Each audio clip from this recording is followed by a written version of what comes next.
Our dear Heavenly Father, we're thankful for this day and grateful to be able to meet together today to discuss the readings and the lessons that we have learned this week. Please bless us that we may be able to do the things that Thou needs us to be able to serve and to love others. And we say these things in the name of Jesus Christ. Amen. Amen. All right. Thank you so much. Yeah. Okay. So for this case, I have to tell you that I never heard before of this Lance Armstrong. Oh, I really? yeah, I was living in Ecuador, so I had no idea about Okay. who he was. And for me, I didn't know how many things the athletes can do to keep their status as champions, or to keep his first place on whatever thing they are. I it didn't it did took me um it was a surprise for me, but it's really demanding. They they go they practice a lot. They try to do their best. And I don't know, I mean, it's the moment he took the decision to start doing illegal stuff, and he saw results, and that is when he couldn't stop. Right. Yeah. I found it very interesting. So, of course, in the United States, Lance Armstrong was really big. And I found it really interesting because when the whole controversy actually came out and Lance said, "Yep, I did it. I hid it forever. This is, I lied about it, blah, blah, blah." A lot of people looked at him totally differently. Now, a lot of athletes use steroids. I have seen it, I have heard it, I don't think haven't witnessed it, but a lot of them do, and they get in trouble, and you hear about the steroid use. But the blood doping was a new one to me. Of That one course. was really interesting.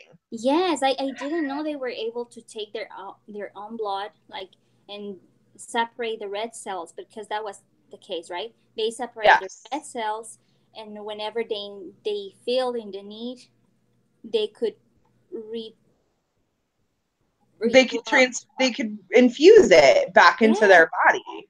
I know, That and one I was didn't know that new. was like effective. I didn't know that with your own blood you could feel actually better after sometimes. I know. I'm like, hey, give that to me. Let me try it for a second and see if it helps. Yes, but I mean, any kind of like help, it was considered something wrong. Right. So my husband and I actually I was kind of reading him pieces of the case study this week, and I was like, I am like, what in the heck? What is going on? Um like I was sitting back and I was like, "Hey, did you know you could do this?" Yeah, And he's like, "Well, yeah, I heard you could do that." And I'm like, "How effective would it be for people who have illnesses? And the fact that it's illegal or frowned upon, I'm like, how is, I wasn't trying to justify it by any means, but I'm like, but it's your own blood. Like, yeah, it's your own. It's not like you're adding stuff to it. It's you're right. what you already have. Uh-huh. So how is that frowned upon? It would just, Oh, well, you have a good point there. It's your own blood, so it technically is. you're not like trans like putting in your body something that is like it's outside it. It's not a Yeah. drug. It's something that you had before. Yeah, so I think you have a good point, but well, I don't know how would that, like, Yeah, that's the only thing I questioned. I was like, and of course, I'm sure that they have reasons why, and it didn't really explain why, mhm. but it's your own. Like, that is one natural thing that you can do to enhance performance, you think taking substances like steroids and stuff like that is very frowned upon. Mm-hmm. But something that's your own, how is that Wrong. wrong? Exactly. So Get I you? don't know. That was my only like, Oh, I weird. get you now. I never saw that from that perspective. Yeah. But yes, I mean you're right. He in I was so interested in that case that later I saw the interviews that they were specified by with Oprah Winfrey. Yeah. So I went to YouTube and found the interviews, and then he said something like he never thought that would be wrong. I mean, and if he would be able to do that, Right. he might do it again. You know, and there's this point that this athlete gets to when he said, you know, I need to do everything to keep to be the number one to keep that place. And the well, let me see here. Let's go to the first question.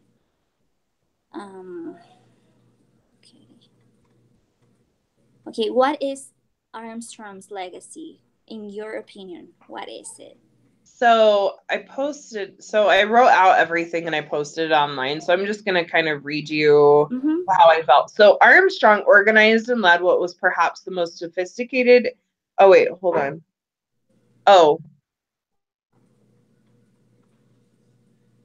hold on. Oh, okay, there it is.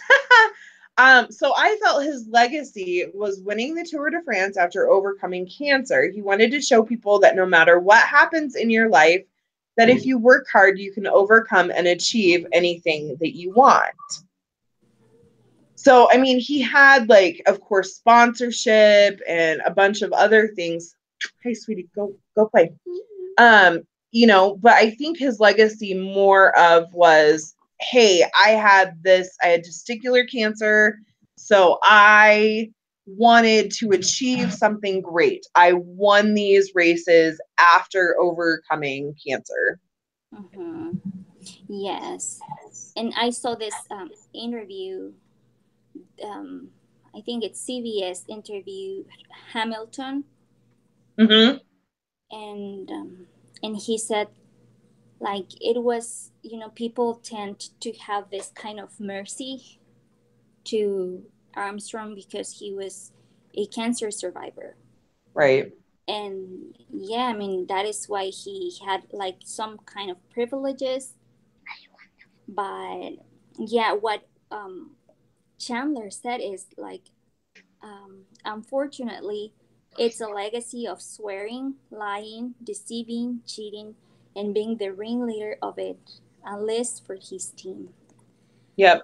I would say that in the end, um, there is no shortcuts to achieve your goals.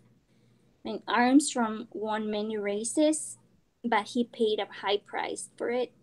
He was a good athlete before he took any kind of stimulants, and the pressure to win led him to take the wrong decisions. So his legacy, for to me, is like, yeah, you can be a good, but if you want to go the easier way, there is no shortcut Right. to achieving your goals. Okay. You Right. need to go play, buddy. Why? Because I'm doing a class meeting, so I need you to go play. Right now? Go play. Yeah. The class. Yeah. We're meeting as a group, okay? I thought we were going somewhere. Not right now. Go play. Go watch your tablet or something right now. It's not. Do you need to charge it? Mom. What? What if you let me have your tablet to keep and I let you use it? Yeah, For no, stuff. no, that's not gonna happen. So go play. I never. It's not for my channel. How to kingdom. I understand. Okay, go play. You can play my tablet anytime you want. You know that. Go play. I want to. I'll think about it. Okay. I put down a red candle. Okay. I'm in the middle of something and I'll think about it. So go play. Oh my goodness, my son cannot talk, and I'm sure that when he starts talking, he's going to be just like He tries to convince you to yeah. do whatever he wants. So pretty convincing. All right. So next question says Armstrong organized and led what was perhaps the most sophisticated and comprehensive cheating program in the history of sports.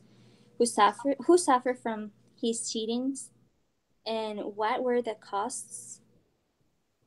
What do you think from this, Melody? So I think it wasn't just Armstrong that hurt himself, but I also think he hurt his teammates and everybody who was actually involved, his sponsors, his what were they? Team? The team, like everybody um who joined in the cheating, I think everybody did. Yeah. I think there were a lot of people who did suffer from it that he didn't realize. The one example of the gal, I can't remember who it was, she had caught them in the middle of it, and she was pretty much, I think, silenced and told to stay silenced. Oh gosh. Do you remember reading that part? Yes, but I don't remember. I don't recall her name though. I don't remember her name because it was just such a short, but she was told to be silent. And I think that really hurt her in a way, and just down the line, how many people were actually affected by it. Yes. Yeah, there were a lot of people involved, and even his family. Yeah, his family was hurt hugely. I mean, his career winnings were $281 million, and he has nothing now. Like, he literally has nothing because of the lawsuits, and I think he's had to file bankruptcy because he lost everything. You were a millionaire, dude. Yeah, and that's why he said that he put every penny that he had on defending himself, like to cover Yeah. his lies, to do. He was just in another place. Um, According to Chandler, that's what he says. All of his teammates, associates, friends, and the entire cycling community was irreparably damaged from the events that transpired from 1999 to 2005. I was a budding cyclist that raced a lot. I grew up watching, what's his name? Lance. Okay, Lance, wanting to be just like him. When I was 17, so 2009, I took an advanced English class in which I had to perform intense research. My semester topic was doping in cycling. Due to my findings, my desire to continue to nationals had become a professional cyclist faded fast because I didn't even want to be confronted with that kind of immorality. Yeah, I remember when we met Chandler, he told us that he liked to do cycling and Yeah. climbing, and he is a very outdoors kind of guy. And whenever you have a dream and you see something that is not good, you don't want to be exposed to it. I understand his point of view, Right. and I think like all of his team members suffered the consequences of cheating. Um, we read in the case that Armstrong controlled all key decisions affecting the teams. So riders, team directors, doctors, and additional support staff. Armstrong manipulated them and led them to abuse illegal substances and practices to keep winning. He also harmed his family with lies. So he wanted others to be involved in what he was doing. Um, I don't know why he would do that if he knew that was illegal. Maybe he wanted everybody to be, if they caught me, they would caught you and you and you and you. Um, But I read also in another interview, or I saw in YouTube maybe, that his wife knew of this, and she, during all of this time, she was telling him like to stop, and he never did, and he got divorced, and Mm-hmm. all of his dreams went to the trash because of his wrong decisions. Yep. Okay, so it says, were the other writers, Hamilton, Landis, and those who testified, too loyal to Armstrong or not loyal enough? Well, they testified for him. I think it was I think it was kind of a tricky question, because I think they were wrong. Okay. I think they were too loyal, and we need people to stand up and fix what is wrong Yes. instead of support. I don't think they were being, I mean, I think they were being loyal. They thought they were being loyal, but I feel like it was the wrong kind of loyal. Yes, I agree with you. I think, um, it depends on how you see loyalty. Right.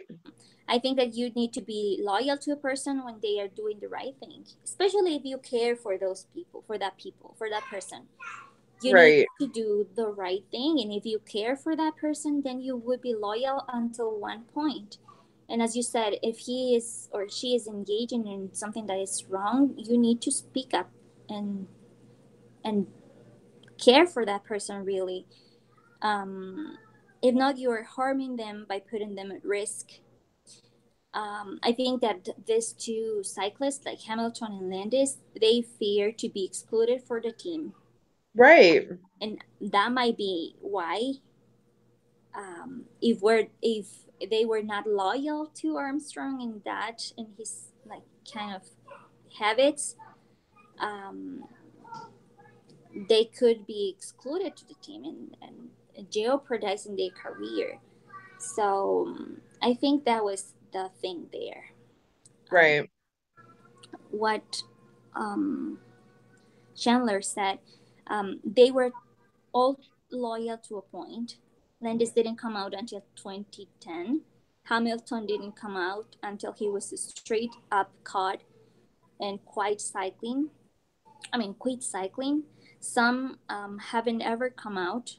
My favorite rider of all time is George Hincapie, one of Lance's teammates that stayed with the team for so many years. Who knows what kind of stuff he must have put up with or done to be part of the team. Lance's team doctors, mechanics, staff, teammates, and even family were too loyal to him for too long. The reason his cycling community is so hurt is because of a lack of integrity. It didn't stop in 2005.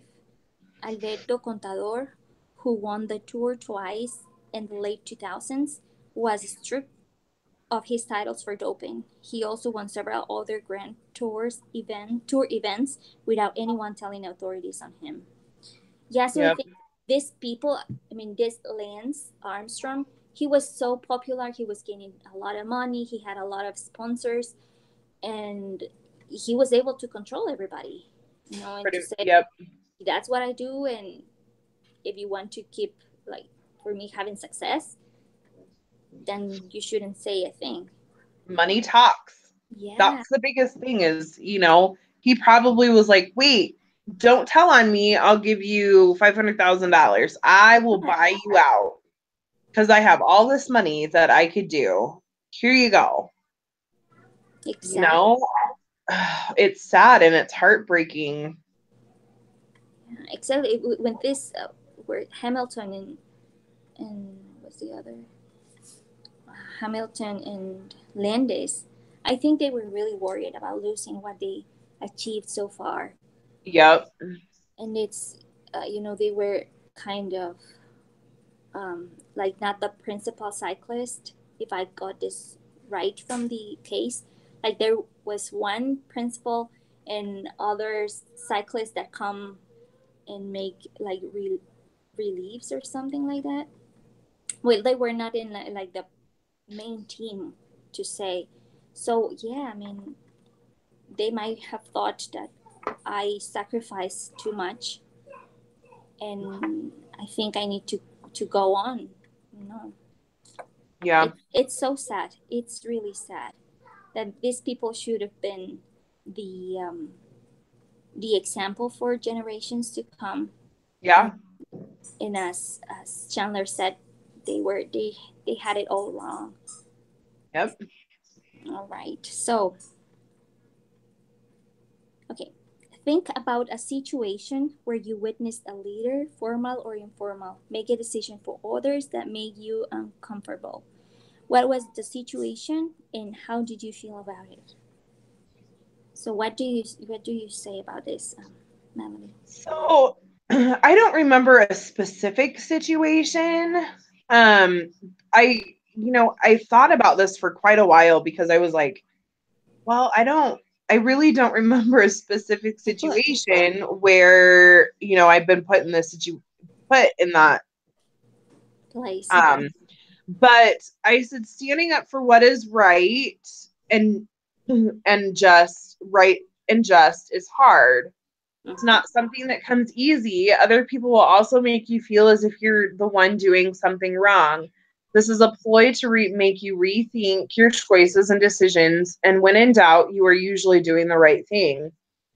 I think in society today, no matter what opinion you have, it is wrong. And if you are standing up for what's right, you're wrong. And that's how society and other people are trying to make you think. Yeah, I couldn't think of a specific. I feel like I've been in that situation, but I couldn't think of a specific situation. Okay, thank you for the contribution, though. This is what Chandler said about this question. Said, I was a junior companion in a small town in Malaysia. My companion and other senior companion of the other companionship engaged in activities that were not in line with missionary standards. The other junior companion and I discussed the situation at length, reported them to our mission presidents, and did what we could to help our companions obey the mission rules. Though it may not have been any fault of our own, those senior companions, both of which were actively pursuing a way to go home early, stayed on the mission and later told me and the other junior companion that our actions taught them obedience in a way that they understood and wanted to be part of them. They stayed on a mission because of it. It was really hard as a new missionary who had only been out for a couple of months and have experience, but it made my mission better because we sought to do what was right. I really like this example. Yeah. I okay. So the situation I had, as I think of a time where I was working in a small company, and the sales department was instructed to increase sales. Their manager told them that the associates could bribe the customers to get their attention. I felt that was completely wrong and unethical, even though he used this kind of bribe like it was nothing. And this could lead to a lot of misunderstandings, and the company would lose credibility, and that would be wrong. Getting things in the easiest way, not fighting for it, is really hard in the end. Okay, to the next question. Think about a situation where you witness talented followers follow a leader into an uncomfortable or bad zone. What was the situation? What were the results? Did anyone object? So, I think about, because I'm a stay-at-home mom right now. I just take classes online. I really don't do a lot in the community. I'm, health-wise, I just really can't. So, but if you read the news or I'm on social media, I don't post a lot, but I kind of see what other people are doing. But I see all of these situations where people are swayed very quickly to believing something that is incorrect. And things are just being torn apart really, really quickly because somebody will take what some type of leader says and just run with it. I said, I honestly have not seen it firsthand, but I have kind of witnessed this. But I see many people who are followers of Christ doubting things that come from the Lord. It makes me very sad and uncomfortable to see this happen. I've actually had to take steps away from many family members because no matter what I have said, my views are seen as wrong. So I had a cousin who posted on social media, right after President Nelson was called, and so he did the press conference, and he had made a statement about, I think one of the questions was about women, either holding the priesthood or being apart, or there was just some.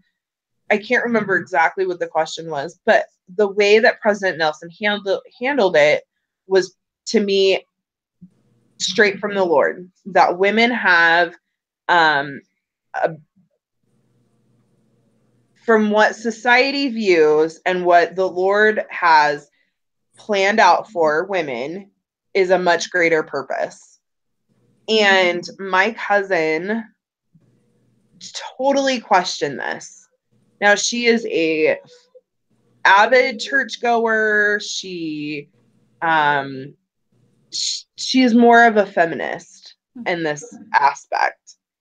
And it really hurt to see the comments and the arguments and the blatant disregard to what the Lord had said through his prophet versus what society wants you to believe. Yeah. And, it just takes one leader or person who leads out of, I don't really want to say character, but a leader, it just takes one person to lead people down the wrong path. Stop hitting my computer, buddy. So thank you so much. Yeah, I agree with you. It takes only one person to one strong leader, right, to change everything, to influence on somebody else. So this is what Chandler said. My best friend in high school, who was a year or two younger and a grade younger than me, become really good friends with, and not so good friend after I left on a mission.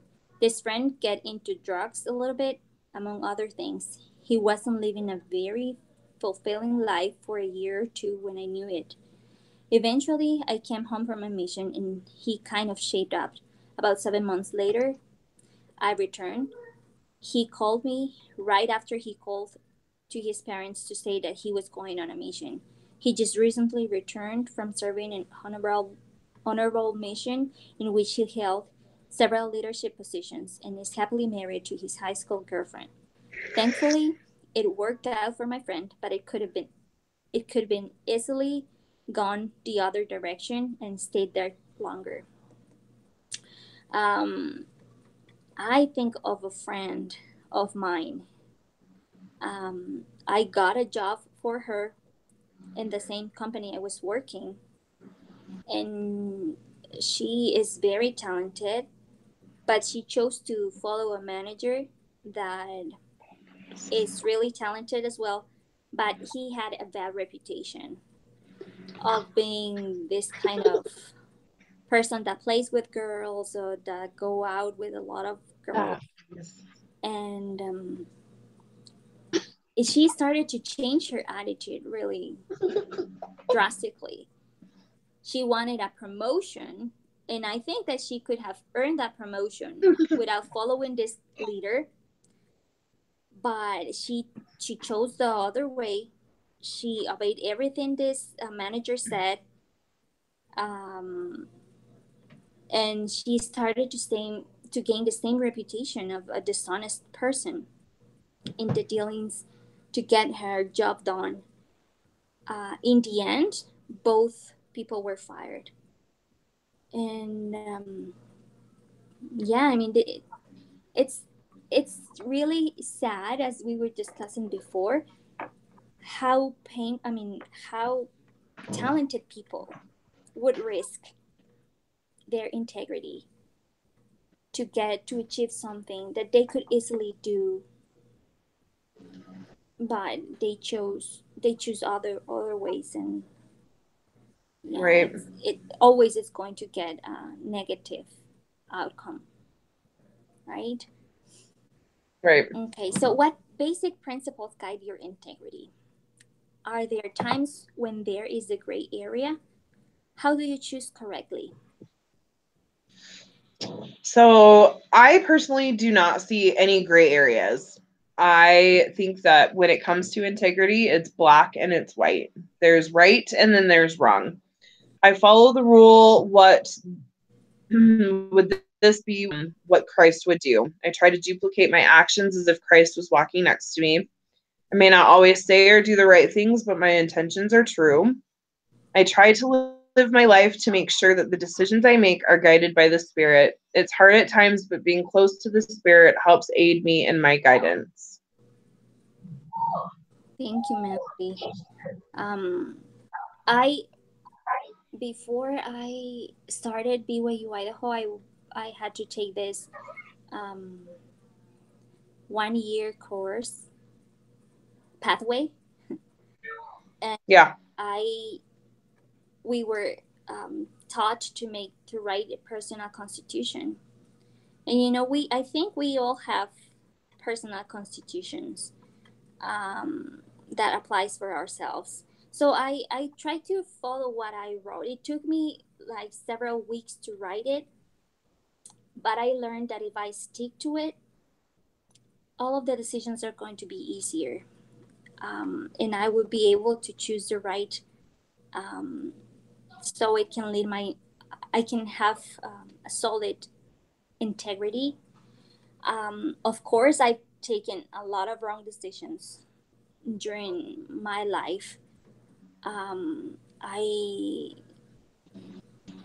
I did things that I shouldn't supposed to do, and that hurt me. But now I think I've got it again. I have principles. I have things that rule my life, and it's easier. I learned to build my character and my actions. I like the article about how will you measure your life in, well, the article that we read. Yeah. It says how to stick to a decision will let you be honest with yourself and forever. There is no such just this time. If you're determined to follow a rule that you know is going to be good for your life, then breaking this rule for just for this time would hurt you.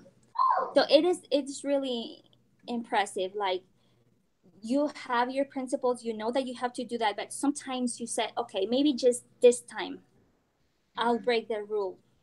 And there that shouldn't exist, that kind of just this time, because you will fall again for another time, and yeah, that's how you lose it. Because if you say just this time, I'm going to do it just this one time, and then the next time that situation comes up again, well, it worked out the first time, so I'll do it again. And then the cycle continues until you're further and further down the wrong path. Exactly. That's what happened with this cyclist. Mm-hmm. He took the stimulants. He started to do things wrong, and he said, that helped. Why not doing it again? Yep. So yeah, what Chandler says is the basic principle that guides my integrity is this: always pray to know whether it's right or wrong, or it's wrong. About 95% of the time, it's either right or wrong. Every once in a while, there's a gray area in which it may be proper to seek advice for those who have more experience and they are able to help me make an informed decision. It may not be the best or correct decision, but it's at least informed. All right. So the last question, it says, how will you personally measure your life? How will you measure success? So I just said that I measure my life by goals. I set small, achievable goals that I know I can accomplish, because if I don't set small ones that I can accomplish, I feel like I failed. These things are things that are bigger, need to start with smaller goals. Then I feel that a sense of accomplishment. It is very hard for me to be organized, but it's something that I work on constantly. This helps guide me, knowing I'm achieving what I need to step by step and day by day. So I have a friend who's actually helping me become more organized. And so we haven't met for the past couple weeks, but pretty much every week we've been meeting. And I set like super small goals, like clean the dishes out of my sink, just really small things that I know that I can do. But if I don't do it, I'm not kicking myself in the pants. Okay. So, I just, with the things that I have overcome so far and the things that I still need to overcome, for me to have a sense of accomplishment, I have to do things that I know that I can achieve, because if I don't, then I get down on myself. Mm-hmm. And so it's really, really, really hard to do. Yes. I think that would work. I thought the same thing. That's the way I could evaluate if I am if I doing it right or not, like by achieving goals, right? So right. I set priorities. I determine what I need or what I don't need in my life. So I think that first goes God, then is my family, then is church, and then is my academics. That is the order I have. That's the priorities I set. So I do everything to accommodate based on my priorities. So first is God for me, and I try to do what He would wanted me to do. And after I do that, I think I got it right. Everything, if I think, as you said, what would Jesus do, that would help a lot, and I wouldn't have to suffer after. Why did I make this decision, or I shouldn't have done that? Because obviously, if it comes from God, then you're okay. What Chandler said is the spirit of Mr. Christensen's article inspires me to define how I will personally measure my life and success. I'm not sure I can adequately answer this question at this time, as I need to do some studying and meditation defining those parameters and characteristics. To present, I've measured my life by specific goals I've either achieved or failed to achieve. Those goals, by nature, are generally non-subjective goals. They're goals like, I saved X amount of money the last 3 months and surpassed my savings goal by this much. I finished this race taking place in this time. I surpassed or met my goal. I received X GPA last semester and surpassed, met, or failed to meet my goal. I've measured my life similar to the accountability project for the semester. Either I did it that day or I didn't. I am motivated to do deep soul searching to find out what will really help me measure my life and success. So yes, I mean, that is by goals, by measuring them, you can measure your life. And I can see a big difference from the person I was 8 years ago from the person who I am now. And that makes me so happy, so happy. But yet, there are things that I still need to improve, that I need to set maybe higher um, standards, or I don't know. And I think that if I overcome it now, in 5 years, I am going to feel better about myself too. Yeah. So yeah, this was There there interesting. are there are many days where I just say my goal today is to take a shower. That is my goal today. Yeah, And if I get that done, then I feel like I've achieved something. Or my goal is I need to go out and feed my chickens. That's going to be my goal today. My goal today is to get up and do that one thing that I know that I can achieve. exactly. I think by little things, when when you overthink what you need to do. And I work with to-do lists because that is what worked for me. Right. So I take like maybe 30 minutes to 1 hour every week to see all the things that I have to do, and that helps me. But in the same time, I think it demands from me a lot, and I need to focus on the things that you said, like the small things, right? If I do this really small thing today, that would be it. And I would feel very pleased with myself, and that would encourage me to do things later, right? Right.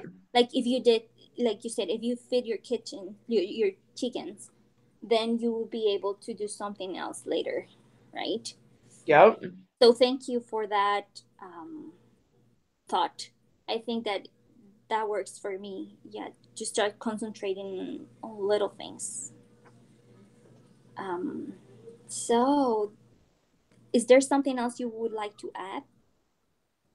I don't think so. I think this was a really good case study this week that, just to see how one small decision can rapidly increase to a multitude of really bad decisions.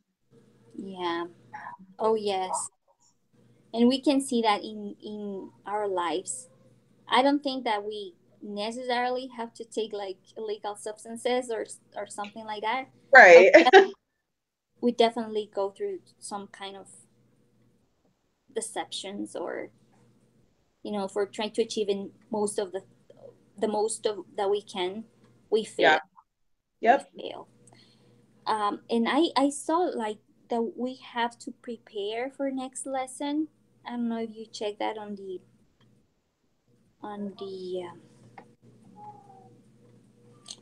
website, but we are supposed to prepare for lesson 10.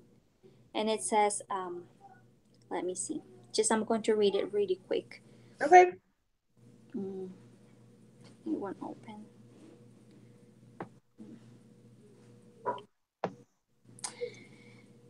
So next week's case study will not be the typical Harvard case and write up. Instead, your individual preparation will require only a brief amount of time.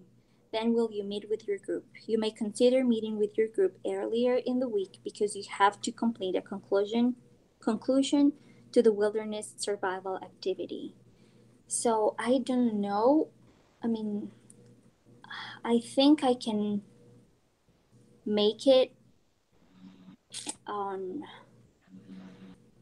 maybe Monday, or yeah, I can adjust for next week, like, but I don't know if Thursday will work as well.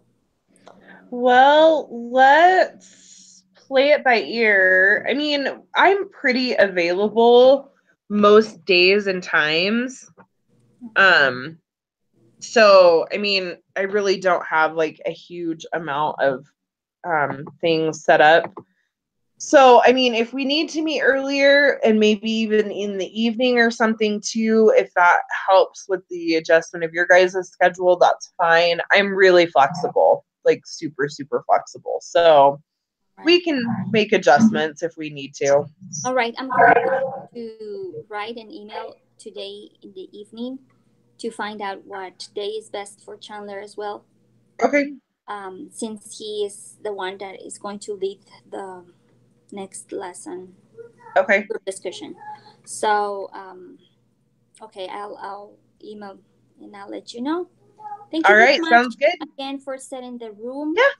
No And problem. for the participation. I felt that I needed to hear from you as I need to progress a lot. So thank you very much, and I wish you Yeah. the Thank best you. in your health, especially.